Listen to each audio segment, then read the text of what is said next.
വിന്യാടിനെ പറ്റിയുള്ളൊരു ഉപമ. നമ്മളത് പലപ്പോഴും വായിച്ചു പോകുമ്പോൾ കർത്താവ് പറഞ്ഞ പല ഉപമകളിൽ ഒരു ഉപമയായിട്ട് നമ്മൾ അതിനെ കാണുന്നെങ്കിലും അതിൽ ഈവൻ ചരിത്രകാരന്മാരും പണ്ഡിതർ പറഞ്ഞത് ആ ഭാഗം തികച്ചും യേശു തന്നെ പറഞ്ഞ പ്രയോഗശൈലിയിൽ വരുന്ന ഒന്നാണ് എന്ന രീതി തന്നെ ചൂണ്ടിക്കാണിക്കുന്ന ഒരു ഉപമയാണ്. ഒരു തോട്ടം നോക്കാൻ വേണ്ടി കുറച്ച് ആൾക്കാരെ ഏൽപ്പിച്ചിട്ട് പോകുന്നു.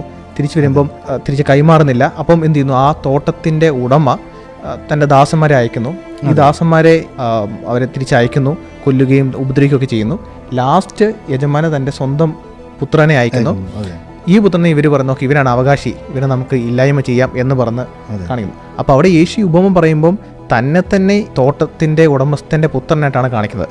അപ്പം ആ കാലങ്ങളിൽ അതുവരെ മുമ്പ് വന്നിരുന്ന പ്രവാചകന്മാരിൽ നിന്ന് വ്യത്യസ്തനായിട്ട് തോട്ടം റെപ്രസെൻ്റ് ചെയ്യുന്ന ഇസ്രായേലിൻ്റെ അവകാശിയായിട്ട് തന്നെയാണ് യേശു അവിടെ സ്വയം പ്രൊജക്ട് ചെയ്യുന്നത്. നമ്മൾ ഉപമ ജസ്റ്റ് ഉപമയായിട്ട് കണ്ടുപോകുമ്പം അതിന് പിന്നിലുള്ള ഒരു വലിയൊരു ഡിവൈൻ ക്ലെയിമാണ് യേശു അവിടെ പറയുന്നത്.